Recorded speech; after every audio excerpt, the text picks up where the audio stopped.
Prohibition, शराबबंदी कानून के जरिए समाज को बदलने की जो राज्य की काबिलियत है, जो राज्य का भरोसा है, माने राज्य का, स्टेट सिस्टम का ही भरोसा है कि कानून के माध्यम से जो है समाज को बदला जा सकता है। और इसी भरोसे से शराबबंदी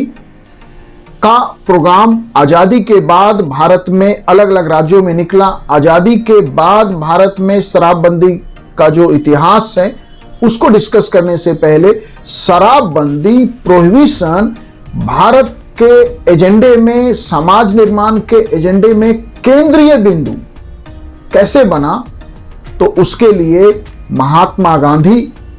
थे। महात्मा गांधी ने आजादी के आंदोलन में स्ट्रेटजिक वजहों से, स्ट्रेटजिक कारणों से उन्होंने शराबबंदी को कंस्ट्रक्टिव प्रोग्राम का हिस्सा बनाया और शराब की दुकानों के आगे धरना प्रदर्शन करना, शराब न पीने के लिए लोगों को कन्विंस करना, शराब की बुराइयां बताना और एक पूरा कंस्ट्रक्टिव प्रोग्राम जो रचनात्मक कार्यक्रम था महात्मा गांधी का, वह चलाया गया। लेकिन उसके पीछे महात्मा गांधी का दोनों विश्वास था। एक कि यह बहुत बड़ी सामाजिक बुराई है जो समाज को नष्ट करता है, कमजोर करता है, और साथ साथ यह स्ट्रेटजिक भी था कि इससे जो सरकार की रेवेन्यू है उसको नुकसान होगा, क्योंकि ब्रिटिश सत्ता का आधार था भारत का आर्थिक शोषण, उसको कमजोर करने के लिए यह स्ट्रेटजिक इशू के रूप में भी था। लेकिन समय के साथ साथ महात्मा गांधी जी का शराब को लेकर जो विचार है वो इस हद तक डेवलप हुआ कि जो महात्मा गांधी ने किसी भी मामले में अच्छे से अच्छे प्रोजेक्ट्स के लिए कानून और जबरदस्ती के इस्तेमाल के जो महात्मा गांधी पूरी तरह खिलाफ थे। जो महात्मा गांधी हृदय परिवर्तन के माध्यम से बदलाव की बात करते थे, वही महात्मा गांधी ने 1929 में बारदोली में कांग्रेस कार्यकर्ताओं को संबोधित करते हुए यह कहा था कि अगर मुझे 1 घंटे के लिए भारत का डिक्टेटर बना दिया जाए तो जो सबसे पहले मैं करूंगा कि बिना किसी मुआवजे के सारे शराब की दुकानों को बंद कर दूंगा। महात्मा गांधी शराब को इतनी बड़ी बुराई मानने लगे थे, या थे नहीं मानते, उस तरह के विचारधारा वाले लोग आज भी ऐसा मानते हैं कि वे शराब को चोरी और प्रोस्टिट्यूशन से भी ज्यादा बुरा मानते थे। और गांधी जी का कहना था कि अक्सर इन दोनों बुराइयों की जो जनक है वो शराब है, शराब पीने की आदत है, शराब पीने की लत है। जब महात्मा गांधी ये बात कह रहे हैं तो देखिए भारत का समाज कैसा है कि उस समय भारत के समाज में यूरोप या अमेरिका की तरह एलीट कल्चर का हिस्सा शराब नहीं था। वही गरीबों के लिए एक आदत और समस्या बन गई थी। तो जनरल समाज जो भारत का था वो शराब को, शराब पीने को, इस तरह की आदतों को समाज में एक बुराई माना जाता था। और मुझे अपने बचपन का कुछ घटना याद है, जबकि मैं तो आजादी के बहुत बाद के दौर का हूं, कि मेरा जिस गांव से संबंध है उस गांव में लोग चिन्हित थे इस आधार पे कि वो शराब पीते हैं। तो 70-80 के दशक में जब समाज की यह सोच थी, तो जिस समय महात्मा गांधी शराबबंदी पे इस हद तक जिद कर रहे हैं कि वो कह रहे हैं कि 1 घंटे के लिए मुझे डिक्टेटर बना दो तो मैं सबसे पहला काम यही करूंगा, शराबबंदी को पूर्ण रूप से लागू करूंगा। वो महात्मा गांधी जो किसी भी मामले में कानून के माध्यम से जबरदस्ती करने के पूरी तरह खिलाफ थे, तो शराब को लेके जो महात्मा गांधी की सोच थी, इसी सोच का परिणाम हुआ कि आजादी के बाद भारत में जो देश निर्माण का एजेंडा था, जो देश निर्माण की जो हमारी पॉलिसी थी, नए भारत के निर्माण की पॉलिसी, उसमें शराबबंदी को इतना महत्वपूर्ण माना गया कि सामाजिक उत्थान के लिए, नैतिक उत्थान के लिए, आर्थिक उत्थान के लिए शराबबंदी की पॉलिसी लानी पड़ेगी। और यही कारण था कि भारत के 2 राज्य, बॉम्बे, उस समय बॉम्बे राज्य ही था, महाराष्ट्र गुजरात जैसे राज्य नहीं थे, और महाराष्ट्र से ही अलग होकर गुजरात बना है। और तो बॉम्बे राज्य जब हम कह रहे हैं तो महाराष्ट्र गुजरात का रीजन, और मद्रास राज्य जो पूरा साउथ इंडिया था, तमिलनाडु उसी से बना, मद्रास राज्य से अलग होके, या कहिए मद्रास राज्य का उत्तराधिकारी राज्य तमिलनाडु है, उससे अलग होके केरला बना, उसी से अलग होके कर्नाटका बना, उसी से अलग होके आंध्रा बना, फिर आंध्रा से अलग होके तेलंगाना बना। तो भारत का एक बड़ा हिस्सा ने पूर्ण शराबबंदी को लागू किया, और उस समय शराबबंदी को लागू करने के लिए पुलिस को जो अधिकार दिया गया वह पीनल, जो क्रिमिनल प्रोसीजर कोड है, उसके बाहर जाके अधिकार दे दिया गया। बिना ट्रायल के किसी को भी पुलिस हिरासत में ले सकती है। मतलब कि जो रॉलेट एक्ट का हमने इस आधार पर विरोध किया कि बिना ट्रायल के किसी को अरेस्ट करना गैर संवैधानिक, गैर कानूनी है, वह अधिकार हमने शराबबंदी को लागू करने के लिए मद्रास और बॉम्बे राज्य में दिया। और इससे पुलिस सिस्टम में एक ऐसा हथियार आया पुलिस के पास कि 15 दिनों तक, जिस देश के संविधान का मौलिक अधिकार यह कहता हो कि विदिन 24 आवर किसी भी व्यक्ति को अरेस्ट करने के बाद नियरेस्ट मजिस्ट्रेट के सामने पेश करना होगा, उस देश के अंदर पुलिस को 15 दिनों तक हिरासत में रखने का अधिकार मिला। जबकि न यह प्रिवेंटिव डिटेंशन नहीं था। प्रिवेंटिव डिटेंशन में पुलिस को अधिकार यह होता है,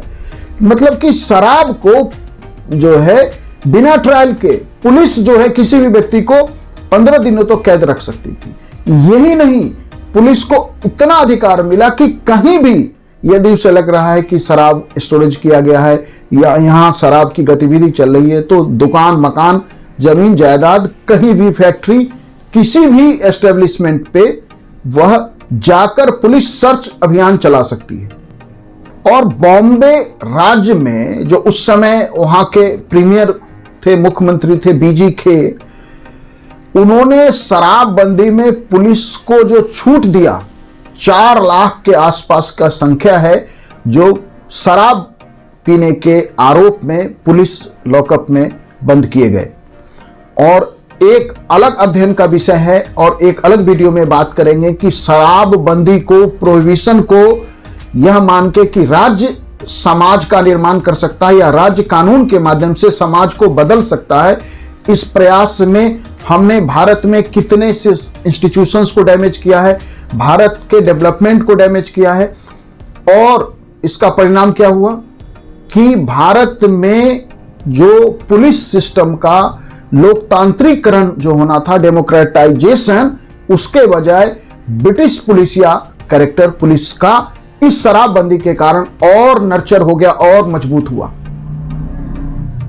अब देखिए कि उसी विधायिका ने, जिसने शराबबंदी को लेके पुलिस को बिना वारंट के 15 दिन अरेस्ट करने का अधिकार दिया, उसी लेजिस्लेचर ने सेना के लिए शराब अलाउ रखा, विदेशी गेस्ट के लिए शराब अलाउ रखा और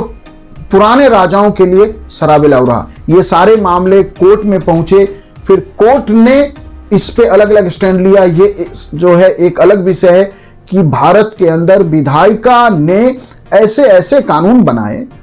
उस देश में जहां आप कह रहे हैं रूल ऑफ लॉ है, जहां की समानता का अधिकार है कि यदि कोई विदेशी गेस्ट है तो वो शराब उसे परोसा जा सकता है और उसका शराब पीना शराबबंदी में नहीं आएगा। आर्मी शराबबंदी में नहीं आएगी। पुराने राजा का शौक है शराब पीने का, वो शराब पी सकते हैं उस देश में जहां सभी लोग समान बना दिए गए संविधान के द्वारा। तो ऐसे उलझुल कानून भी हमारी विधायिका ने बनाए और सारे एफर्ट के बाद, लाखों लोगों को अरेस्ट करके जेल में डालने के बाद भी अंततः राज्य तंत्र को यह बात समझ में आया कि यह पूरी तरह लागू नहीं किया जा सकता, तो फिर परमिट और लाइसेंसिंग का सिस्टम लेके आए, जो आज तक गुजरात राज्य में हम लागू कर रखे हैं कि आप शराब पीना चाहते हैं, शराब पीने की लत है या शराब पीने की आदत है आपकी, तो आप परमिट इशू करा के शराब पी सकते हैं। तो इसका अर्थ है कि आजादी के बाद भारत में शराबबंदी को सारी सख्ती के बाद भी, सारी पुलिसिया तरीके के बाद भी लागू नहीं करवाया जा सका, क्योंकि किसी भी समाज के अंदर जो सोशल चेंज है, वो मोरल जो कोड होता है किसी समाज का, जो धार्मिक रीति रिवाज है, उसके अंदर उसको लेके कितना विरोध है।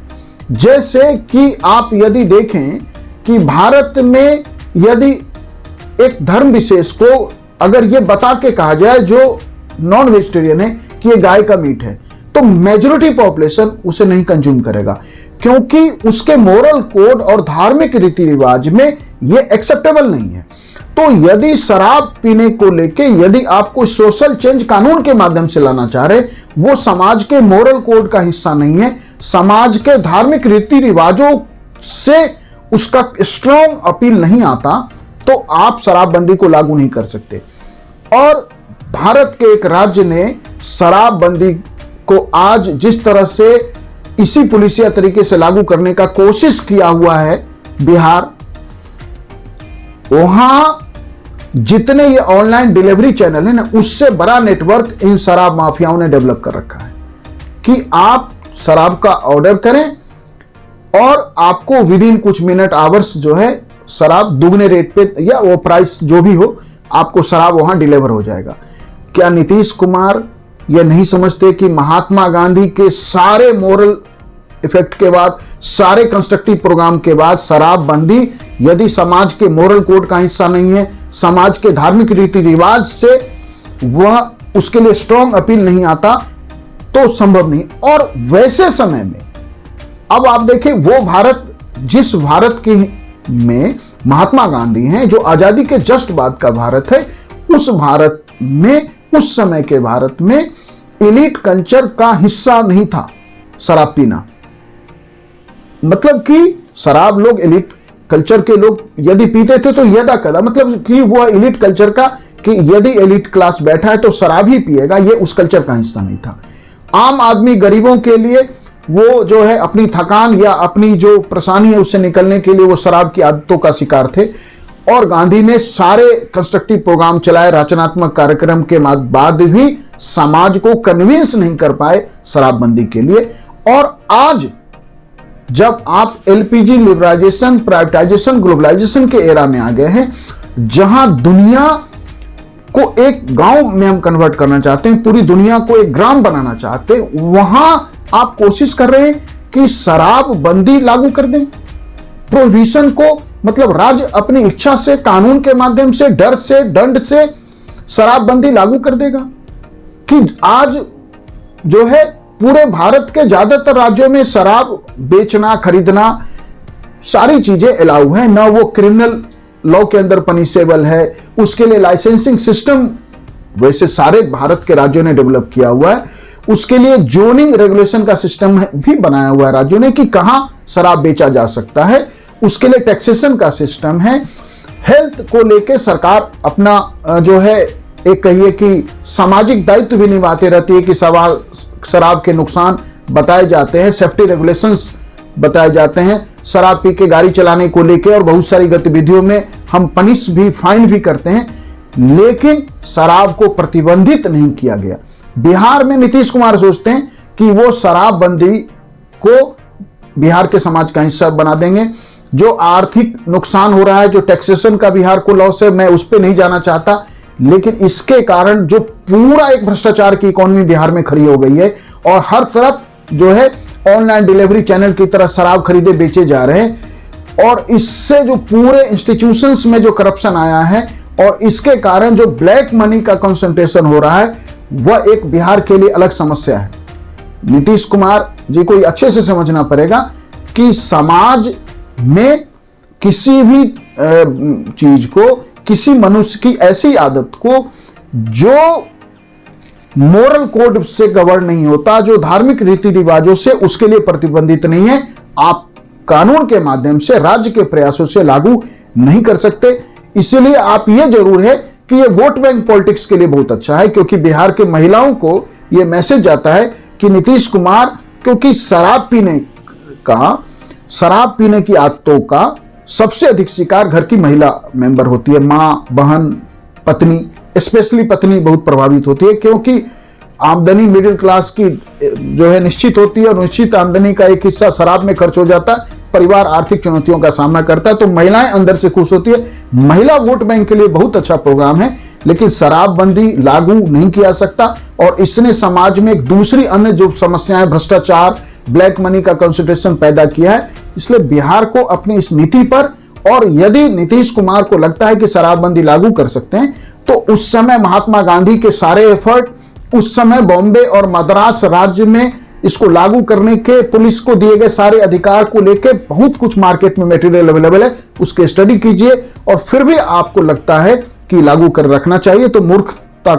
को रोका नहीं जा सकता इस देश में, आपके भी मूर्खता को रोका नहीं जा सकता है। Thank you.